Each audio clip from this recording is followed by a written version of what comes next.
I'm Kaitie Chambers, an advocate here at Figma. I'm Natasha. I'm a designer at Figma. And I'm Aosheng. I'm a designer on Figma. Now, for most folks in this room, we know that Figma's tools have become the source of truth for product development. And we also know that Figma is a source of truth for other content as well. You all have created millions of marketing assets and other branded content in Figma in just the past year. Things like social posts, campaigns, even print material. And as Damien and Dylan described yesterday, we know that the fun part is just designing these materials. The real challenge comes when you need to collaborate with folks like sales, marketing, comms, folks who don't live in Figma day to day. In order to deeply understand these challenges, our researcher Mike and I have been talking to dozens of marketers, designers, creative teams who are collaborating on this type of content. And we heard common pain points on both sides of this. We heard from our marketers, like Bobby at Lunar Energy, who described the pain of not wanting to bother his designers, which led them to riff on their own. And on the other side, we have our designers like Tracy at Sourcegraph, who's here today. And they described the pain of setting up these templates in Figma only for their team not to want to use them. And then they had to end up doing the work on their own or build these templates again in another tool. And so then we've also seen teams like the social visuals team at New York Times, also here today, who's gone to great lengths to build out elaborate templates for their team with complex configurations, in-depth onboarding and enablement, just to build a solution that worked for their team. And all of this left us motivated to build a better way. And so we built Figma Buzz. We did, but it became our mission to equip teams with the tools and confidence to tell their brand story. With that, we had two priorities. First, to bridge the gap between brand designers and their marketers. And second, to make Buzz easy enough for anyone to create anything. And with those priorities in mind, we built Figma Buzz. Buzz is meant to be a simplified editing experience, but let me tell you, the journey to build Buzz was not simple at all. It was an adventure filled with many design decisions to make along the way. And so today, we're excited to give you a tour of Figma Buzz, but also to take you behind the scenes to learn about those design decisions of building Buzz. And with that, I'm going to turn it over to Aosheng to walk you through the first.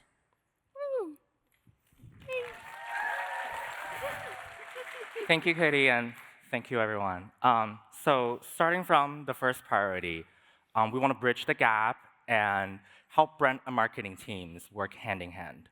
Buzz is a holistic solution where the entire workflow can happen in one flow, but it took us a journey for us to build conviction towards this direction. We knew that a lot of brand designers are already creating marketing materials in Figma Design, and they're creating them as templates. Templates are the important sources of truth that helps brand teams scale their ability to make the brand presence consistent across the company. But marketers are intimidated by the Figma design due to the steep learning curve and the fear that they will break something. And as a result, designers have to recreate these things, often in different tools. The source of truth gets lost, and they lose the visibility of what happens after. Since these brand templates are the handoff points where the workflow fractures, we want to build a solution around it and with the templates as the new shared source of truth. As we explore the option space, we ask questions like, where should the brand templates live? Where should it be published and consumed? Should it be Figma Design or elsewhere? And throughout this process, we had some wild or maybe not so wild ideas, like what if you're making assets in slides?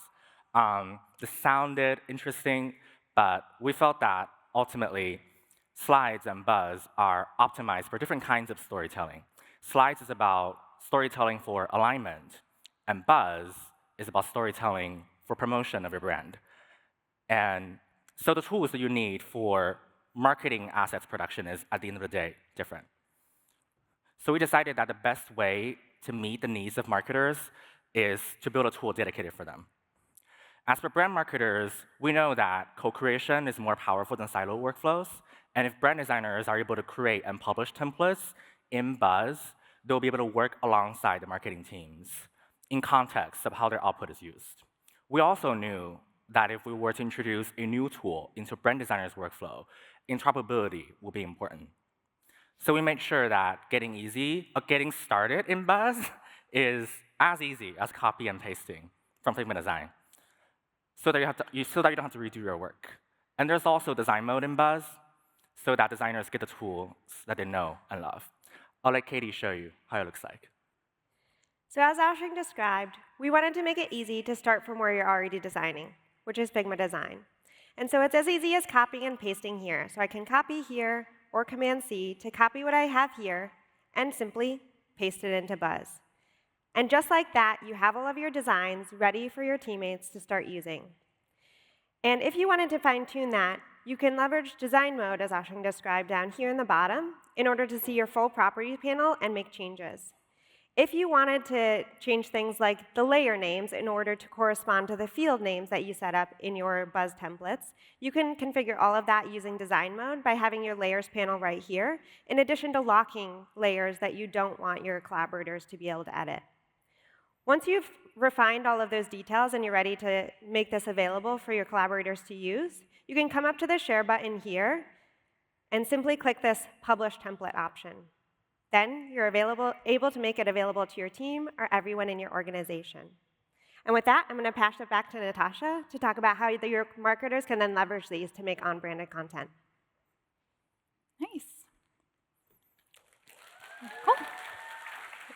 So once designers and marketers are working in the same tool, the next challenge is to guide marketers through edits in a way that keeps everything on brand. So we wanted to give them a clear editing path that maintains their overall creative confidence, and that's one of the biggest design challenges that we had to solve for.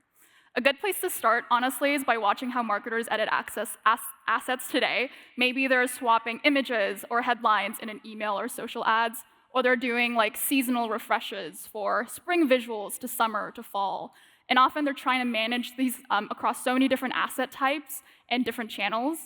And we also shouldn't forget localization, right? Marketers often need to take one version of an asset and adapt it to so many different languages, and that just makes the whole process feel a lot tedious. But when you really zoom out, most of these tasks are all about updating content, not the design. So Buzz really wanted to build around that overall behavior. And one of the biggest hypotheses we have is that if we give marketers a safe space to do content edits, they can really focus on what matters most to them, which is telling their story. So in Buzz today, when you add a brand template, the default experience locks the overall layout and style down. Only text and image layers are editable. On the left, you'll see that we have like the Edit Content panel, and that shows all your different editable fields, so marketers can swap things in and out very easily. Before we landed on the left panel, we actually explored other options, like, let's say, invoking fields inline or on the right, which kind of leads into this idea of direct manipulation. So you click a text node and something shows up nearby. And this did feel intuitive because it tied your editing to your selection. But once we iterated on it a little bit more, we kind of got feedback that it felt more helpful to centralize all these fields in one place, kind of to give marketers a good kind of bird's eye view of all your editable content without having to click through parts of a template one by one. Now, even when we centralized all of these content fields, we still get feedback that like knowing what's editable still felt like guesswork. So we kind of started asking ourselves, how can we make those interaction affordances much clearer for people? One issue we saw was, even though only text and images were editable, everything in that asset could still be selected in a brand template, and that confused a lot of people because if something is highlighted, it should feel like it's changeable, right? So we decided to modify how selection works within brand templates, so only the layers that you can actually edit are selectable. Everything else is locked in place, which kind of helps reduce that initial confusion. And that kind of led us to an overall key principle, which is to let interaction reflect intent. If something looks interactive, you should be kind of drawn to what's actually meant to be edited. And this also applied to things like selection controls, right? Marketers can select edit text to edit content, but it's not just the content, it could be like the font style or color. Yet our inline toolbar still showed all of these different styling tools, so we really had to think about what do we want to do with that. So we considered initially disabling them, but ultimately chose to remove them entirely. Again, if marketers aren't meant to edit them, we shouldn't just show them in the first place. Another call we had to make was where to put our remove guidelines option. Focus editing is meant to be focused, but not forced. So if someone needs more control, they can essentially remove guidelines and kind of unlock full editing capabilities in that template. And at first, we added it to the inline toolbar since that's where people were already interacting. But kind of felt too prominent. We were kind of encouraging people to remove them by default. So shout out Mihika, who is like our product lead, who kind of helped iterate on this alongside us a bunch of times. At the end, we ended up replacing it with something more intentional. Instead of remove guidelines being the primary action, the CTA was just replaced with edit content, which when you click it, it just opens your field panel and encourages you to edit content there. And instead of the remove guidelines entry point is now just minimized into a subtler icon on the left. And this, again, keeps people focused on the type of edits that they're meant to make in this state. At a high level, focus editing really leans into safe content editing so that marketers can stay on brand. But we're also excited about a future with more flexibility, where marketers aren't just limited to just content swaps. So right now, the line between what's editable and what isn't feels fairly defined. And we do that so that we can keep things safe. But we see an opportunity to actually make this more configurable over time. For example, if a template author defines approved options for colors, layouts, fonts, or spacing, we can begin to loosen those overall editing rules. So instead of showing a marketer a full color wheel, we could essentially just surface the pre-approved brand colors set by the template author. And it kind of gives marketers more room to create with more flexibility without risking brand inconsistency. And we're already experimenting with that today. Marketers can swap component variants within a brand template since those variants were pre-selected and created by the author. And it kind of keeps things safe, but still expanding that overall flexibility. But with that, I'll actually hand it over to Kaitie to walk us through a demo. Thanks, Natasha. Yeah. So in order to get started in creating that content, we can start from that template we just published by clicking that Use a New File button. This is going to bring us to a new Buzz file and give us those templates that we just published, if our Wi-Fi will bear with us here.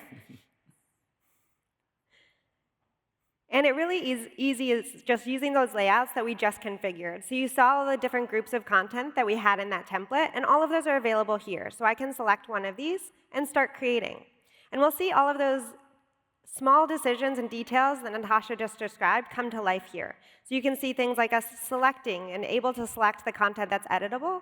And we can also click on that Edit Text button here that Natasha was describing to open up this content panel on the left that makes it very clear what's editable and what's not.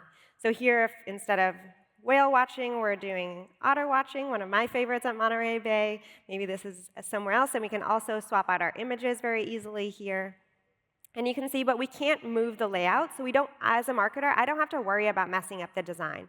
I'm focused to the edits that I can make, determined by the design that my designers have set up here. And also to that point of being able to have some creative control to swap out content here. If we had something like a component here, we could swap that out, and it would be easy to just choose between the different options that were configured here. So all of that makes this focused editing experience very easy to use and able to swap out the content that I need to, again, without having to worry about messing up the design. That said, if I did need to remove those guidelines, I have that option here and can remove those and riff as I need to. And with that, I'm going to pass it back to Aosheng to talk about creating at scale.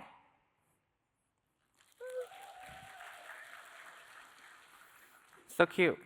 The otters. So yeah.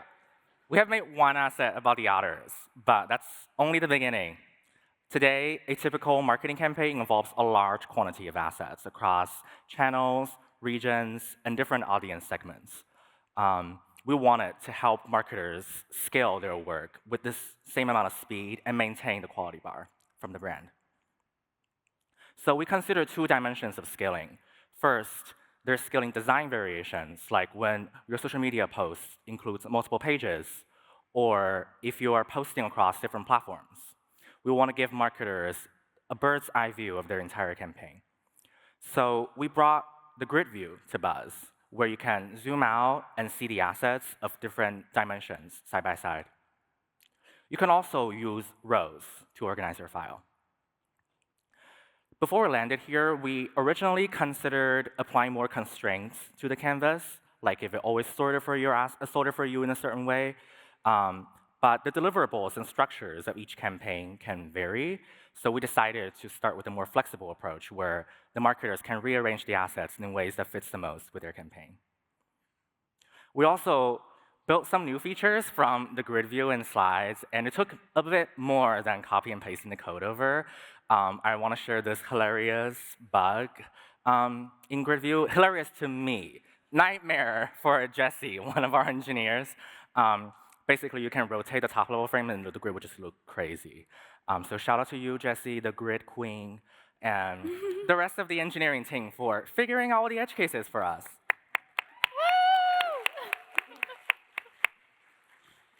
OK, back to scaling campaigns. The other dimension that we considered is scaling content variations. Like if you're publishing for different languages, if you are announcing multiple events, or just trying out different copy variations. We want to help marketers write once and scale that across the assets for them. So we brought in tools from Figma Design, like multi-edit and AI writing tools, and we also built bulk create specifically for marketers. I'll pass it back to Kaitie to show you what it looks like. Thanks, Aosheng. So if we look back at that file we just created, while Aosheng was presenting, I was building out more content. Because, of course, we don't just need to create one asset. We need to create multiple for the campaigns that we're building. And if we go back to the demo here, you'll see that. And you can see that I can switch into that grid view over here on the left, as Aosheng was describing. So here I can see all of my assets, including those of different sizes. And here I can very easily reorder those in order to create groupings for the content that I'm creating. I can also edit these at scale by selecting objects on the canvas here and using the multi-select option here to select matching layers and edit these all at once. So I can make these all about sea otters, for example, if I wanted to. And that's editing at scale, but we also wanted to empower you to create at scale in Buzz. And so here, I can also use our bulk create option over here on the left to upload a spreadsheet. So luckily, I have this wonderful spreadsheet that's been set up with all of the species and the descriptions that I want to put into my designs. If you want to use images in your designs, you do need to use an XLS format. Our engineer, Levi, will be happy that you pointed that out here. So set up your designs, export to an XLS format, and then you can upload it here and connect the layers of your design to the data that you have in that spreadsheet. So I had columns for each of the things that I want to bring in here. I can use that same multi-select option here to select all of those at once and connect the common names to the common names. I have my scientific names here that I can select across all of them. Just going to select all of my scientific names here to connect those. I can connect the descriptions as well, and then also my images here. So I'm selecting all of those. You can see how many are mapped here, and I can click Create. And in just a matter of seconds here, we'll have not one, not two, not three, not four, but all of our layouts created with all of the content inputted here. So, yeah.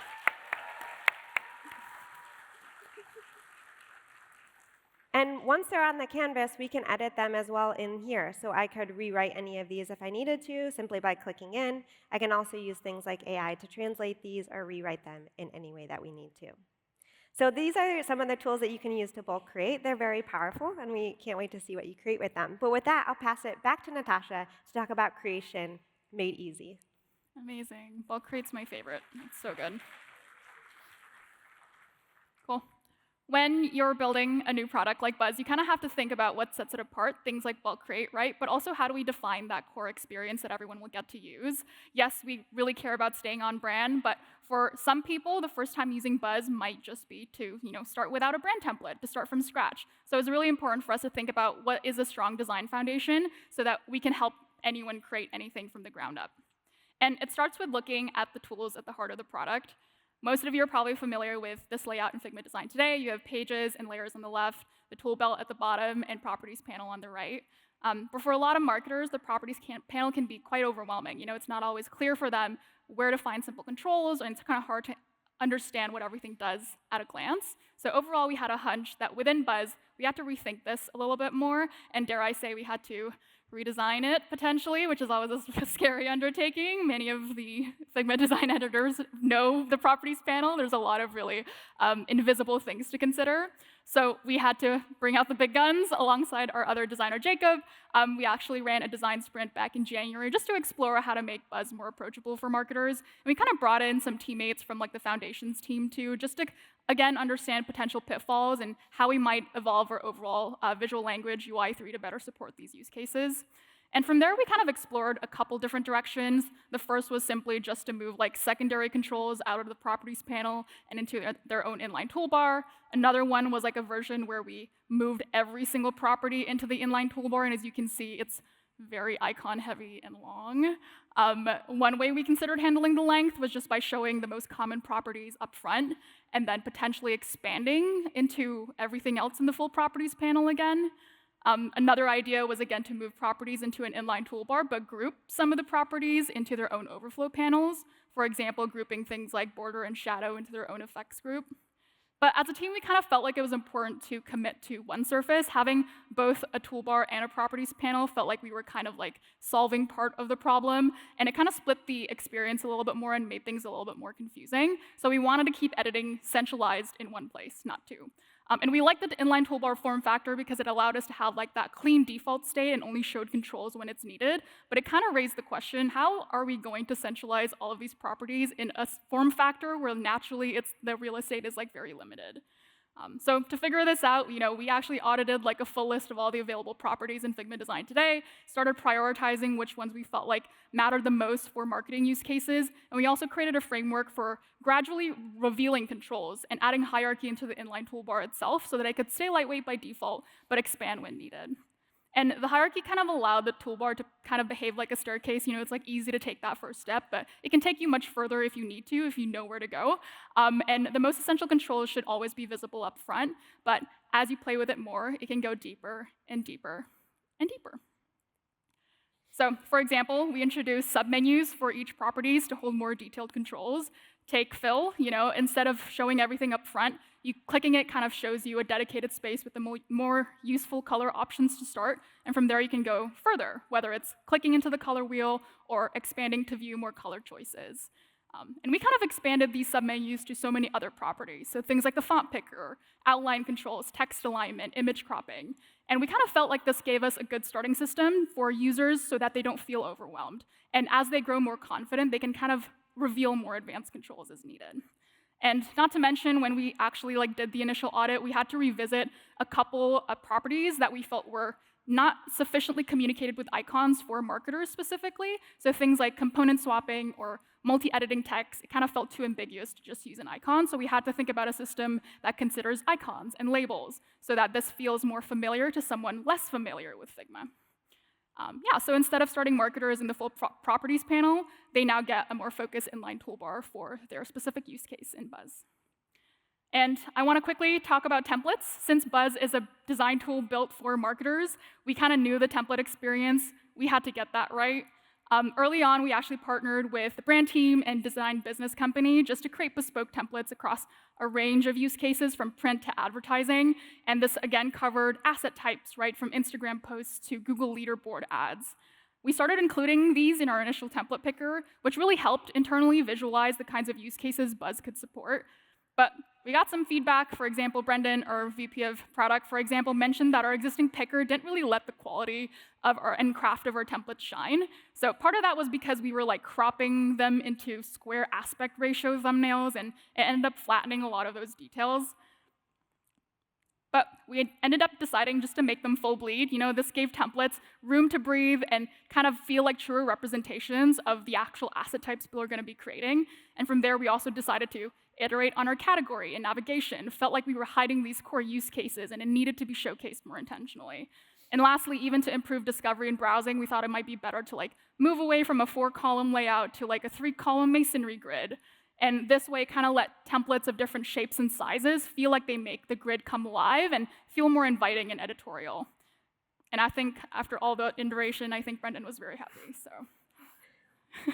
all of these really small design details kind of help bring our initial template inventory to life. And we worked closely with T, who's our dedicated template designer, alongside folks with the SEO team, the brand team, the community teams, just to make all of this happen. And if I'm not mistaken, this is actually the largest set of templates we've ever launched at Figma at a single time. So we really wanted to hit that sweet spot of having rich, varied inventory while still maintaining a high bar for quality so that you guys can find the right inspiration for your use case. And I mean, we love these templates so much, you can now find them in our templates and tools surface in our file browser, and also featured as new resources on our community page. And speaking of building with visuals, sometimes marketers might want to start from scratch without templates. So in Buzz, we wanted to consider this workflow and think about the right building blocks to expedite your creation process. Text is a big one. It's a core cursor tool across all our products. You draw a box, you add copy, you resize it to fit, and that works well if you know what style you need. But for marketers, it can feel like you're starting from a blank page without guidance on like what styles to use or where to begin. So this is still possible. Today in Buzz, you can do that. But we also just designed basic text styles for people to use and also included curated font pairings. And I think our goal here is just to make it easier for anyone to drag and drop well-designed text without having to figure it out on their own. Beyond text, we partnered with community members to help create a refreshed inserts library. So we have new patterns, new textures, we have updated illustrations for everyone to use. And we didn't stop there. Buzz is also launching with Make and Edit Image, powered by OpenAI's GPT-1 model, so you can generate images directly in the tool. So if you can't find the right illustration or template or image, you can just prompt for one directly in Buzz. And it's a really helpful way to generate a steady stream of visual assets for your designs, especially when you're trying to scale campaigns very quickly. And I'll pass it off to Aosheng.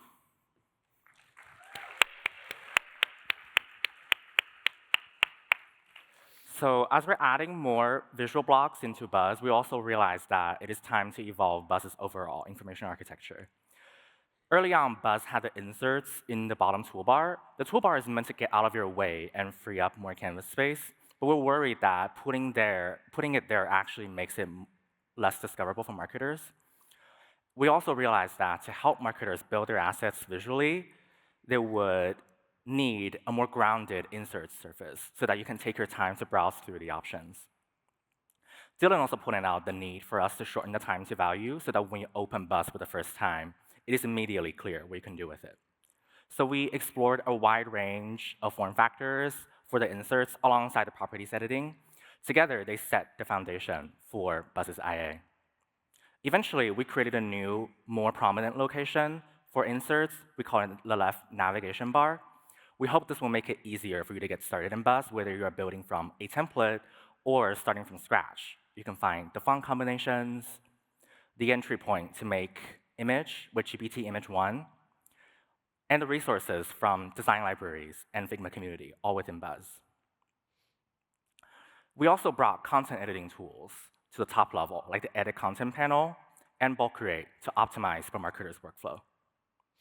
By evolving inserts and properties together, we're able to concentrate the editing tools in a persistent and predictable surface. As a result, there's less space taken by the editor and more space for your asset. And as more editing panels open, the canvas re-anchors the assets for you and manages the viewport for you so that you can focus on what you're making. We hope that all of these improvements will make Buzz a more approachable design tool for more people to pick up. I'll pass it back to Kaitie to show you how everything clicks together. Thanks, Aosheng. And we'll start over in the file browser by going to that new templates and tools surface that you have here, where it'll surface your organization and team's templates, as well as those from the community that Natasha mentioned.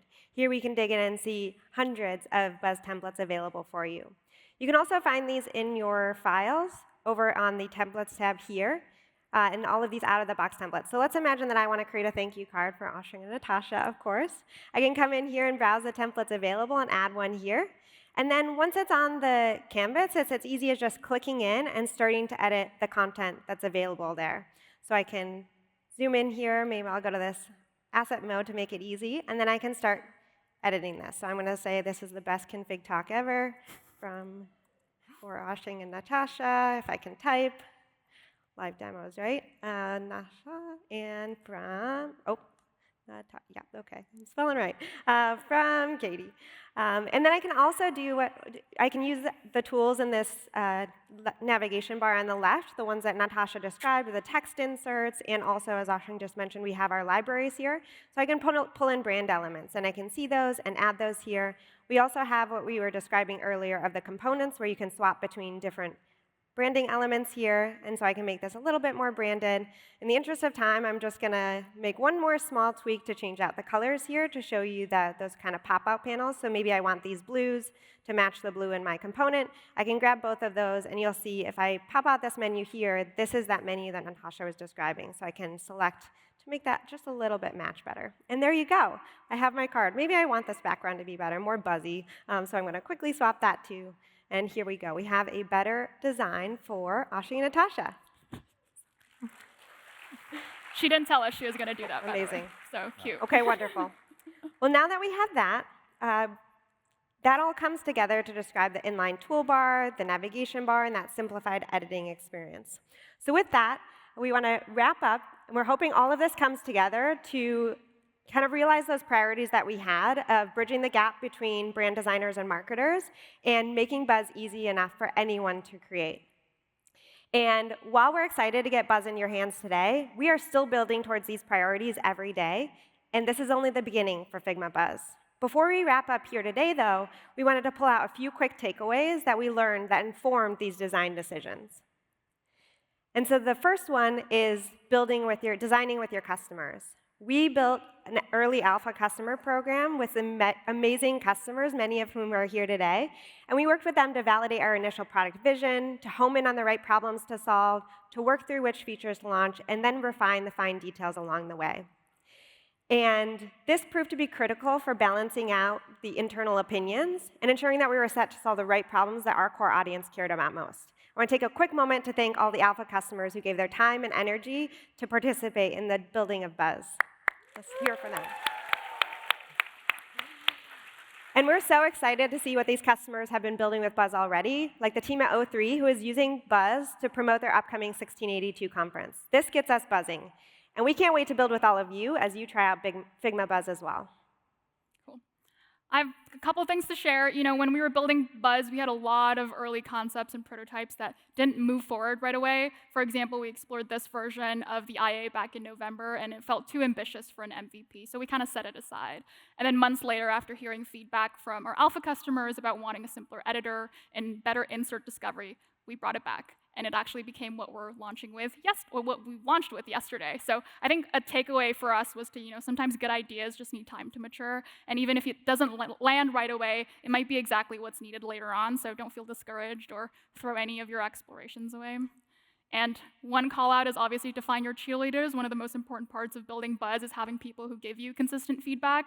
And for some of us, that came through our design advocates like Kaitie and Mallory. And they weren't just sounding boards. They were like strategic partners we were co-creating with. And this kind of advocacy can come from anyone, right? Your customer support team, your sales team, your team leads. And it's about finding the people along the way to kind of help you stay connected to who you're building for and then moving the team along as well.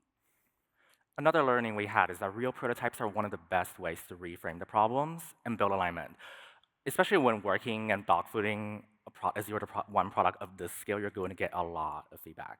So one example is the feedback that we heard around the navigation bar, that basically when you have a panel open, you get no feedback when copy and pasting assets. If we just jump straight to the solution ASAP, we're just going to add more toasts. But there was a problem tree to be outlined in which the core issue is that we're hiding the vertical carousel when panels are open, so you lose the spatial anchors of where you are. It is helpful and all to diagram problems like this and maybe mock-up designs, but nothing gets the point across better than a real prototype. One of our engineers, Chris Brainerd, built this front-end preview for like 15 minutes, and this prototype immediately reframed the problem because it is so obvious what is missing all along. So with prototyping, we build quick alignment on design changes like this, among many others. Our prototypes are also shared to alpha partners, too. I know it sounds scary, but we found it really helpful to feel things out together and get more accurate feedback as early as we can. So before we wrap up today, that was the journey of building Buzz. But we couldn't leave here without thanking the incredible team who built this tool. And so we have one last demo for you that we're going to use to thank that amazing team.